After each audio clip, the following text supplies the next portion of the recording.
요한계시록 7장입니다. 7장 1절 이 일 후에 내가 네 천사가 땅 모퉁이에 선 것을 보니 땅의 사방의 바람을 붙잡아 바람으로 하여금 땅에나 바다에나 각종 나무에 불지 못하게 하더라. 또 봄에 다른 천사가 살아계신 하나님의 인을 가지고 해 돋는 데서부터 올라와서 땅과 바다를 해롭게 할 권세를 받은 네 천사를 향하여 큰 소리로 외쳐 이르되 우리가 우리 하나님의 종들의 이마에 인치기까지 땅이나 바다나 나무들을 해하지 말라 하더라. 내가 인침받은 자의 수를 들으니 이스라엘 자손의 각 지파 중에 인침을 받은 자들이 14만 4천이니. 이제 7장을 보아서도요. 우리가 이제 여섯 번째까지의 인은 소개가 됐는데 갑자기 중단이 되면서 일곱 번째 인은 이제 8장에 가서 소개가 됩니다. 그래서 7장은 이걸 삽입장이라고 얘기를 합니다. 그래서 일곱 번째 인으로 바로 이어지질 않는 것이에요. 그렇기 때문에 이 각각의 인나팔 대접 또 그다음에 각각의 일곱 개를 시간 중심으로 이렇게 해석하는 전천년주의나 세대주의적 이러한 그 또 해석들은 무리함이 있는 겁니다. 억지로 시간으로 이렇게 맞출 수가 없는 것입니다. 시간으로 연속되지 않는 그런 내용들이 너무 많기 때문에 그런 것이에요. 그래서 여섯 번째 이인을 소개하고 난 다음에 전혀 다른 쪽으로 주제를 이렇게 또 하나 거기에다가 집어넣어서 우리로 하여금 계시록이 가르쳐 주고 싶은 그 소중한 의미들을 우리가 잘 깨닫도록 또 이렇게 추가적인 내용을 보충하는 것을 알 수가 있습니다. 그래서 이것은 7장은 삽입장 형태로 특별히 14만 4천이라고 하는 교회의 이러한 성도들이 얼마나 소중한 존재인지를 다시 한번 이렇게 소개하는 교회를 강조하는 그러한 주제로서 이렇게 삽입장 보충적 그런 내용이 담겨져 있습니다. 어떻게 보면 다섯 번째 이인에 대한 그 성도들의 아픔과 고통을 하나님께서 어떻게 돌보시고 지켜주시고 또 교회가 이러한 인류 역사 속에 또 수많은 그 불신자들의 그 핍박 속에 교회가 또 어떻게 존재하고 그 생명력을 유지해 가는지 또 예수님께서는 교회의 머리가 되셔서 그 교회를 어떻게 지키시고 보호하시는지에 대한 아주 확실한 또 이러한 가르침들을 우리에게 또 추가적으로 이러한 내용들을 삽입해서 더욱 강조해 주는 것을 알 수가 있습니다. 이 일 후에 내가 보니 그래서 요 영어로 after these things라고 이렇게도 표현하고 헬라어는 메타 타우타 투터 이런 표현들이 인제 이렇게 소개가 되는데 이것을 시간 중심으로 해석하는 이제 전천년지 쪽에서는 어 이 일 후에 이다음에, 이다음에, 이다음에 이렇게 지나치게 요런 그 전치사구를 그렇게 지나치게 이렇게 시간 중심으로 해석하려고 하는데 앞서서 말씀드린 것처럼 이거는 뭐 이런 전치사는 모든 그 장면에 나오지도 않습니다. 이렇게 굵직굵직한 부분에서 어떤 그 큰 덩어리 단락이 전환이 될 때 고때만 이렇게 잠깐 잠깐 사용하는 것이에요.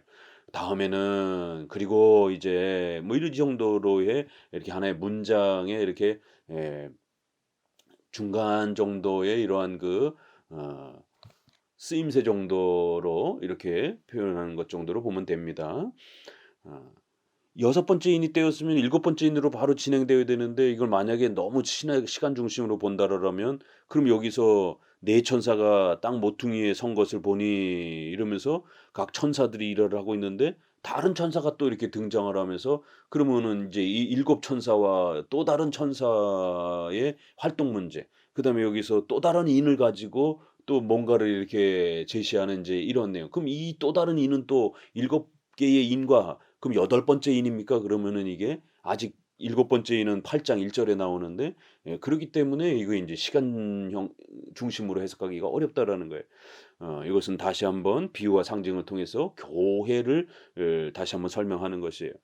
"네 천사가 땅 모퉁이에 선 것을 보니 땅의 사방에 바람을 붙잡아." 이러면서 이렇게 천사의 그러한 그 재앙을 집행하는 그런 천사들도 일곱 천사로 소개되지만 또 다른 또 네 천사가 재앙을 불지 못하도록 사방이라는 것은 사자를 이스라엘은 온 세상을 다스리는 하나님의 통치라는 이런 온 세상이다라고 하는 이러한 부분을 사방으로 이렇게 해서 사자를 굉장히 좋아합니다. 예. 사방 전체를 그 재앙이 불지 못하도록 막고 있더라는 것이에요. 어 또 보면 그런데 또 다른 천사가 이렇게 살아계신 하나님의 인을 가지고 해 돋는 데서부터 다시 또 이렇게 올라와서 어떤 인이라고 하는 그런 부분들을 가지고 온다라는 거예요. 그리고 또 특별히 해 돋는 동쪽에서부터 그 예루살렘 성전도 그렇고 성막도 그렇고 다 동쪽으로 문이 나 있습니다. 이것은 고대에 이렇게 동쪽에서 해가 떠오르기 때문에 이러한 그들의 문화를 이용을 해서 오직 예수 그리스도가 문이요 또 생명이다라는 것을 요한복음에서 가르치는 것처럼 오직 그 그리스도를 통해서만 들어와야 된다라고 하는, 그래서 동쪽으로 유일한 하나의 문만 이렇게 성전에서 나 있는 것을 보게 됩니다. 그래서 동쪽이라는 것도 그런 하나의 문화를 사용한 비유적 의미이지 꼭 이렇게 어떤 그 지역적 개념에서 그러면은 이 천사가 동쪽에서 올라오니까 북쪽에 있지 말고 전부 다 동쪽만 쳐다보고 있어야 됩니까? 이제 그런 뜻은 아니에요.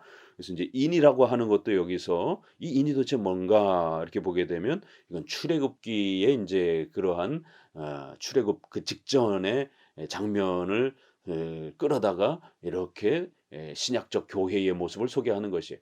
구약적 교회는 바로 어린 양의 그 피를 받아 가지고 문설주 문지방에다가 문 바깥에다가 피를 바르고 그리고 그 밤을 지냈습니다. 그래서 죽음의 천사가 지나갈 때 그 어린 양의 피가 있는 집들은 넘어갔다. 그래서 유월절 이렇게 패스오버 이런 표현을 쓰잖아요. 그래서 바로 예수 그리스도 장차 오실 어린 양이신 예수 그리스도의 피로 구원받는다는 것을 구약에는 그렇게 가르친 것입니다. 그래서 그 어린 양의 피가 증거, 실, 인처럼 이렇게 발라져 있는 표시가 되어 있는 그러한 사람들은 사는 거예요. 어 그 피 표시가 없는 인이 없는 사람들은 가족들은 장자가 죽은 것입니다.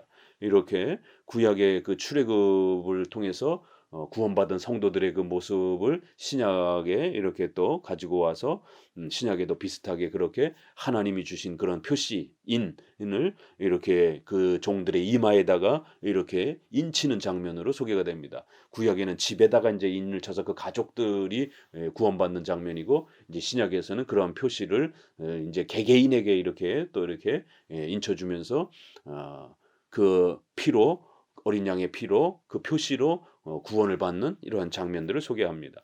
하나님의 종들의 이마에 인치기까지 아직은 재앙을 땅에다 쏟지 말라라는 거예요. 그렇게 되면 성도들이 고통을 받으니까 성도들이 고통받고 죽지 않도록 성도들 한 사람 한 사람 예정한 사람들이 온전히 교회로 돌아올 수 있도록 하나님께로 돌아올 수 있도록 그때까지는 절대로 세상은 멸망하지 않는다라는 거예요.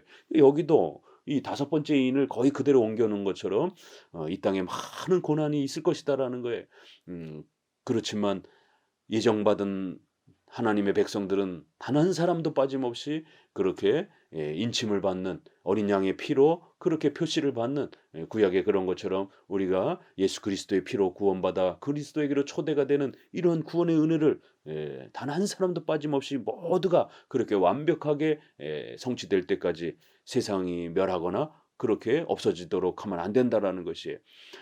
4절에도 내가 인침을 받은 자들의 수를 들으니 이렇게 숫자 이렇게 표현하잖아요. 14만 4천 명이다. 그게 이제 14만 4천도 완전 숫자입니다. 12 지파, 12 사도 이렇게 해서 12, 12를 교회의 이러한 대표로 이렇게 소개를 했고 24 더하기 하면 24 장로가 되는 거고 곱하기 하면 144가 되는 것입니다. 그래서 계시록에 보게 되면 성전의 모습을 이렇게 소개하면서 12 지파와 12 사도의 이름을 이렇게 새겨 넣는 그러한 장면의 비유적 모습을 소개합니다.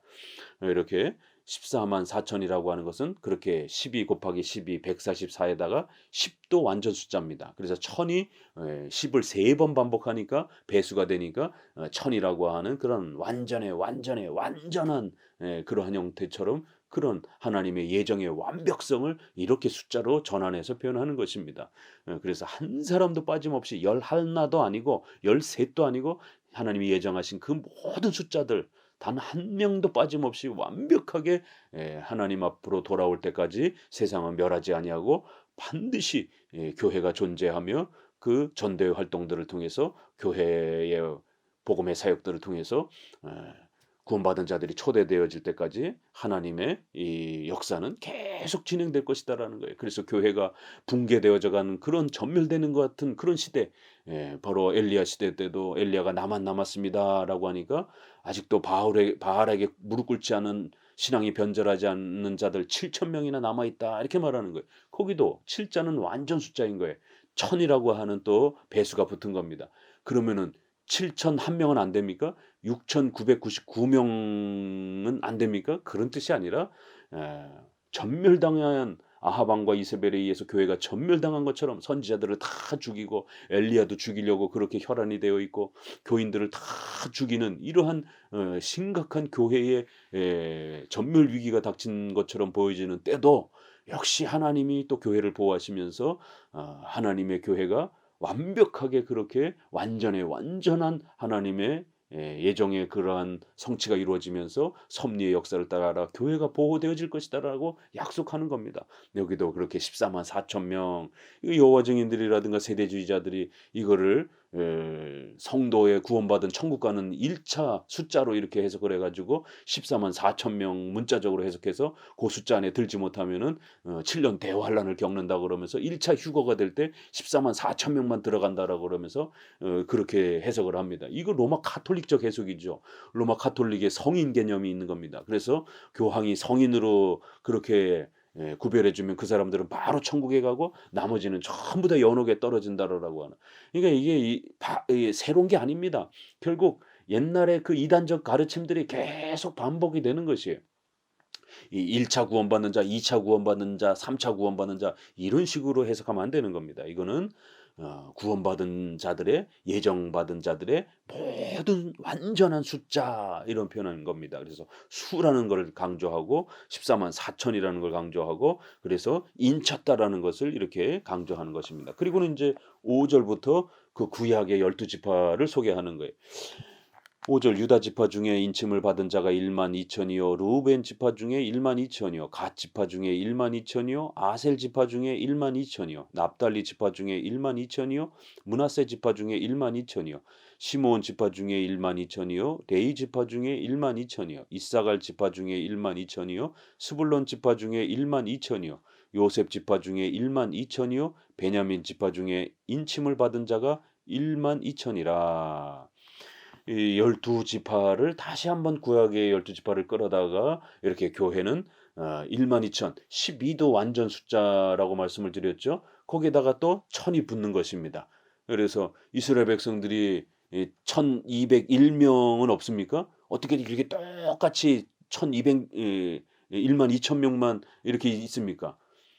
그런 뜻은 아니죠. 그러니까 구약에 우리가 민수기의 지파 숫자만 봐도 각 숫자가 서로 지파들마다 많이 차이가 나는데 이거는 12에다가 그렇게 천을 붙여서 완전한 하나님의 백성들을 완전한 하나님의 택함 받은 예정 받은 불변하는 하나님의 백성들의 모습을 이렇게 또 숫자로 소개를 한 겁니다. 그런데 이제 이 12지파에서 좀 특이한 면이 있습니다. 단지파와 에브라임 지파가 없어요. 요셉 지파 중에서 에브라임과 므낫세 이렇게 항상 구약에 같이 등장을 하는데 이게 신약에는 에브라임 지파는 없고 므낫세 지파만 소개가 됩니다. 또 단 지파도 없어요. 그리고는 레위 지파가 들어와 있습니다. 그래서 12지파로 구성을 새롭게 했습니다. 왜 단지파가 빠졌을까에 대한 신약학자들의 많은 해석들이 있는데 이건 굉장히 난해 구절입니다. 이 통일된 어떤 입장은 없어요. 그렇지만 이제 종교개혁 시대부터 대략 주류적인 그런 어떤 해석은 있습니다. 그거는 사사기 18장, 17장에 보게 되면 단지파가 유독 그렇게 우상 숭배에 빠지고 이런 아주 그 타락의 이러한 심각함을 더 이렇게 많이 겪는 모습을 보게 됩니다. 또 에브라임 지파는 또 가나안을 들어가는 이제 이런 과정에서 또 많은 또 그러한 잘못들을 행하고 또 이렇게 에, 숫자가 많다 보니까 항상 유다 지파를 공격하는 남북 이렇게 이어졌을 때 에브라임 지파가 인제 거기에 주도를 행하면서 늘 이렇게 유다를 공격하는 이제 그러한 또 많은 우상 숭배와 또 죄를 범하는 이제 이런 어떤 대표성을 이렇게 띠고 그래서 계시록에서는 이렇게 단 지파와 에브라임 지파를 어떤 의도에서 이렇게 삭제해 버리고 대신 므낫세 요셉 대신에 므낫세를 집어넣고 그다음에 레위 지파를 이렇게 집어넣어서 12 지파로 구성을 합니다. 그리고는 요셉 지파를 따로 이렇게 또 하나 더 추가해서 요셉 지파 중에 12,000이요. 그래서 요셉의 자녀로서 므낫세와 에브라임이 이렇게 항상 두 지파가 레위 지파를 빼고 두 지파를 넣어서 12 지파를 구성을 했는데 신약에서는 요셉도 집어넣고 또 거기에 므낫세도 집어넣고 오히려 에브라임을 빼는 것을 보게 됩니다. 그 인제 어거스틴도 그렇고 이레니우스도 그렇고 초대교회부터 어떤 해석이 있었느냐면 이 단지파에서 적그리스도가 나온다라고 하는 바로 여기에 단지파가 빠져 있기 때문에 또 구약에 단지파가 이렇게 우상 숭배에 많이 빠져 있는지 이러한 그 신구약의 모습 쪽에 속에서 약간 추론을 하면서 결국 단지파에서 적그리스도가 나올 수도 있다라고 하는 인제 이런 어떤 추론적 해석이 있었고 종교개혁 시대에도 이 해석을 상당히 이렇게 많이 또 이렇게 에 소개하는 분들도 많이 있었습니다.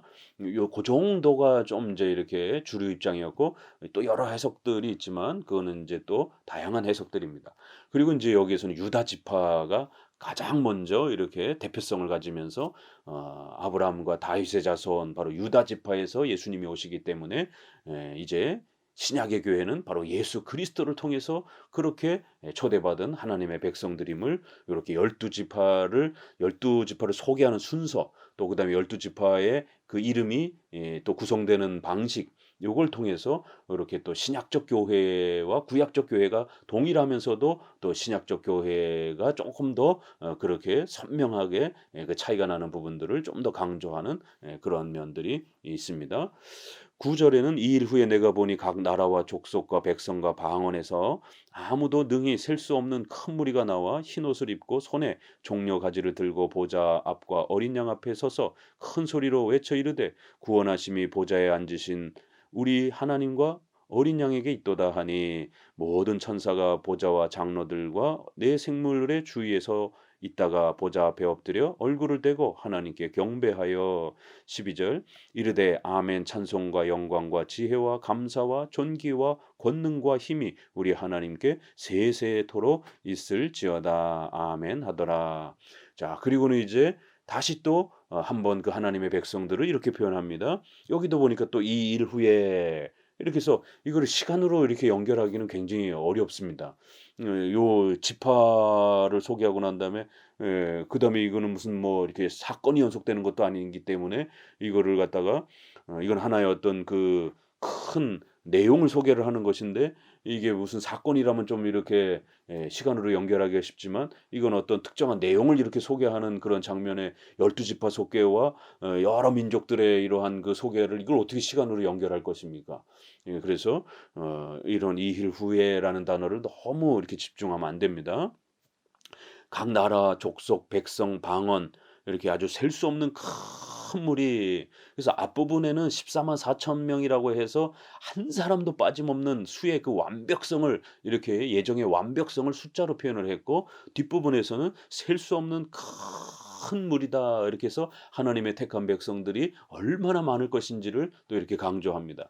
그 1 절에서 8 절까지를 유대인이라고 구원받는 거고 9 절부터는 이방인들이라 이렇게 해석하는 이제 해석들이 있었는데 주로 이런 해석들은 이제 세대주의자들이 유대인과 이렇게 기독교인을 이렇게 별개로 보려고 하는 인제 이러한 그 전천년주의나 세대주의 쪽에서 주로 많이 그렇게 해석했고 또 개혁주의권 내에서도 약간 그렇게 보는 분들도 있지만 주류는 앞에는 숫자로 성도를 강조한 거고 뒤에는 양으로 이렇게 표시를 한 것뿐이지 두 그룹이 유대 그룹과 기독교 그룹이다 이렇게 표현하는 게 아닙니다.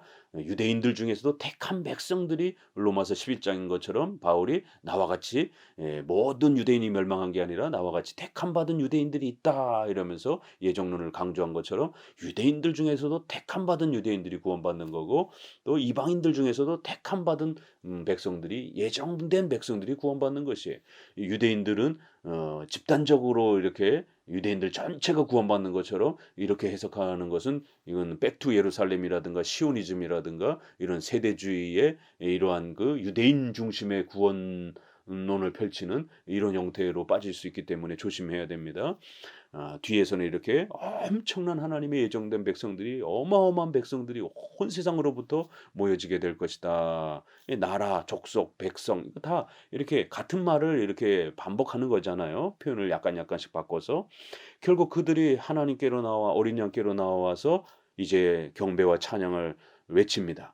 이것이 바로 교회의 가장 큰 위로인 것이죠. 바로 또 요한계시록을 통해서 가르치고자 하는 가장 중심된 핵심인 것입니다. 외쳐 이르되 구원하심이 보좌에 앉으신 우리 하나님과 어린 양에게 있도다. 바로 교회가 다 전멸된 것처럼 교회가 다 없어진 것처럼 성도들이 세상으로부터 핍박받고 또 공산주의와 같은 또 이슬람과 같은 이런 악한 정권 밑에서 그 신앙생활하다가 순교당하는 이런 수많은 아픔을 겪는 성도들 교회 그래서 교회가 전멸되어져 가는 이런 엄청난 고통처럼 보여지는 이런 때에도 하나님은 그 예정된 수를 한 사람 한 사람 채워가면서 완벽하게 그 역사를 주관하시고 다스리고 계시다라는 거예요. 그리고는 이 모든 혼란한 역사 속에서도 예수 그리스도께서는 교회의 머리가 되셔서 교회를 지켜주시고 보호해 주실 것이다라는 거예요. 구원하심이 보좌에 앉으신 하나님과 그 어린 양 예수 그리스도에게 있다라는 겁니다.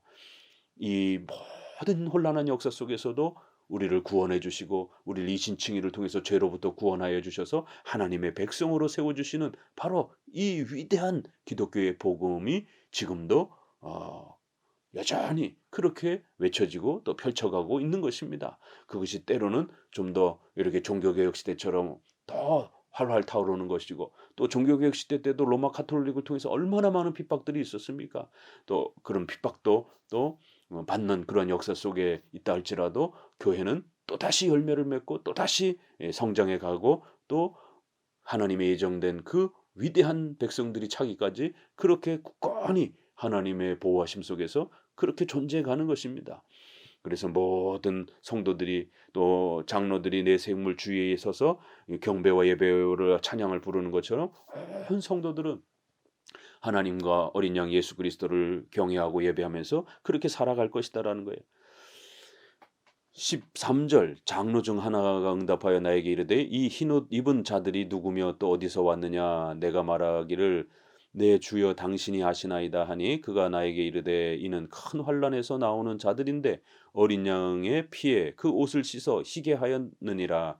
그러므로 그들이 하나님의 보좌 앞에 있고 또 그 성전에서 밤낮 하나님을 섬김에 보좌에 앉으신 이가 그들 위에 장막을 치시리니 그들이 다 하시는 줄이지도 아니하며 목마르지도 아니하고 해나 아무 뜨거운 기운에 상하지도 아니하리니 이는 보좌 가운데에 계신 어린 양이 그들의 목자가 되사 생명수 샘으로 인도하시고 하나님께서 그들의 눈에서 모든 눈물을 씻어줄 것임이니라.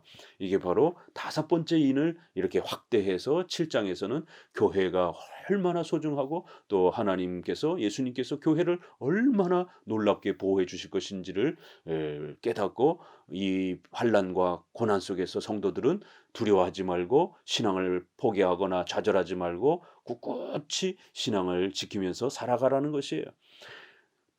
다시 한번 이 14만 4천 명 또 셀 수 없는 그 큰 무리를 다시 또 이렇게 소개를 합니다. 이렇게 장로가 찾아와서 요한에게 이 흰옷을 입고 이렇게 보좌 가운데 나와 예배하고 찬송하는 이들이 도대체 누구냐? 이렇게 아주 이렇게 수사적인 이렇게 질문으로서 이렇게 소개하면서 그 궁금증을 더 이렇게 폭발시키면서 이들은 도대체 누구냐? 이렇게 질문을 하는 것이죠. 그럴 때 인제 요한이 나는 잘 모르겠습니다. 주여 당신이 더 잘 아십니다. 이들이 누구인지 바로 당신이 더 훨씬 더 잘 아시지 않습니까? 그러니까 사실은 이제 묻는 자나 대답하는 자나 결국 이들이 다 누구인지 알고 있는 거죠. 그렇지만 이렇게 질문과 대답을 이렇게 통해서 "이들이 과연 누구냐? 이들은 어떤 자냐?" 이렇게 초점을 더 이렇게 부각시키면서 "이들은 도대체 어떤 사람들인가?" 이러면서 그 기대감과 신비감을 높이면서 인제 거기에 대해서 답을 주는 겁니다. 이들은 바로 큰 환난에서 고통과 아픔 속에서도 신앙을 배반하지 않고 바로 예수 그리스도를 믿음으로 그 예수님의 피 흘리심으로 예수님의 희생과 그 대속적 죽음을 통해서 부활을 통해서 구원받은 바로 그리스도의 피로 그 옷을 씻어 그 모든 죄를 씻고 용서받아 하나님의 자녀가 된 자들이라는 것이에요. 얼마나 감격스러운 표현입니까? 이거 로마서의 이러한 아주 중요한 이신칭의의 그런 표현이 요한계시록에서는 이렇게 옷을 입혀주다. 그리스도의 그런 피로 그들의 더러운 옷들을 전부 다 씻었다. 또 이렇게 옷이 휘어지게 되었다. 또 흰옷을 입었다. 이걸 이신칭의를 이렇게 표현하는 겁니다. 그래서 모든 죄가 용서되어지고 오직 예수 그리스도의 대속적 죽음과 희생을 통해서 구원받은 바로 그러한 성도들이라는 거예요. 이 복음의 핵심인 것이죠. 복음이란 구원받은 그런 은혜의 역사란 신비 체험하고 떼굴떼굴 굴르고 무슨 방언을 하고 무슨 사회 정의를 이룩하고 이런 거 절대로 아닙니다. 그러한 방식으로 체험했다고 해서 구원받는 게 아니라 성경에서 가르치는 그 예수 그리스도가 누구이신지를 잘 배워서 그 예수님을 나의 구주로 믿고 의지하는 것, 바로 그것이 복음이고 그것이 구원하는 믿음이라는 거예요. 바로 그러한 자들이 하나님 앞에 이렇게 보좌 곁에 설 것이다라는 겁니다. 그러므로 하나님 보좌 앞에 있고 그래서 하나님을 섬기고 이렇게 죄 사함 받은 성도들은 하나님을 섬기고 예배하는 이 감격스러운 영생의 이 축복을 누리게 될 것이다라는 거예요. 바로 여기에 기독교의 복음의 핵심은 부자가 되는 것, 이런 잘 먹고 잘 사는 것 이런 것이 아니라 죄 사함 받아서 예수 그리스도와 삼일째 하나님을 섬기고 예배하며 영원토록 살아가는 바로 칭의 양자 또 성화의 영화의 이것이 기독교의 본질인 것을 이렇게 소개를 하는 겁니다. 그래서 그들이 이제는 더 이상 줄이지도 목마르지도 않고 고통 가운데 있지도 아니하고 이제 보좌 가운데서 어린 양이 그들의 목자가 되어서 그들에게 풍성한 그런 영생의 그러한 그 혜택과 은혜들을 부어주시면서 그렇게 영원토록 살게 되는 이러한 복을 누리게 될 것이다라는 것이에요. 그들의 눈에서 모든 눈물을 씻어줄 것이다라는 겁니다. 이 환난과 고난 속에 있는 성도들에게 얼마나 큰 위로가 되겠습니까? 오늘날도 역시 마찬가지인 것이에요. 이 땅에서는 국가를 위해서 우리가 또 헌신하고 봉사하지만 완벽한 기독교 국가가 만들어질 수도 없습니다. 불신자들과 이 또 악한 자들이 이 최후 심판 전에는 완벽하게 변화되지도 않습니다. 여전히 죄악이 존재하고 여전히 사탄의 활동이 존재하고 여전히 또 불신자들이 교회를 공격하는 이러한 핍박과 아픔들이 계속 반복된다 할지라도 언젠가는 우리 눈의 눈물을 전부 다 씻겨주시고 우리의 굶주림과 아픔들을 전부 다 해결해 주시면서 영원토록 우리의 목자가 되어 주셔서 그렇게 우리의 주인이 되시고 우리의 또 신랑이 되어 주셔서 영원토록 우리를 보살펴 주실 또 우리를 지키시는 바로 그러한 예수님이 지금도 우리 교회의 머리가 되어 주시고 우리 교회를 지키시는 전능하신 바로 창조주로서 우리를 구원하신 구속주로서 그렇게 계시기 때문에 또 앞으로도 영원토록 그렇게 그 교회 성도들을 보좌 곁에 그리스도의 곁에 두시며 그렇게 초대해 주시고 또 보호해 주실 것이기 때문에 성도들은 결코 신앙을 포기하거나 좌절하지 말고 이런 모든 영적 싸움들을 싸워 이겨내라는 것이 최후 심판 전까지는 이런 영적 싸움들이 있을 수밖에 없다라는 것입니다. 예수님이 자기 십자가를 지고 날마다 나를 쫓아야 된다라는 이런 말씀처럼 오늘도 여러 어려움들 속에서 신앙생활하는 성도들 이 말씀을 읽으면서 자기 십자가 자기 부정을 하면서 그렇게 또 죄와 싸워가면서 유형교회를 세워가면서 복음을 지켜가면서 그렇게 열심히 신앙생활 하시기를 권면을 드립니다. 감사합니다.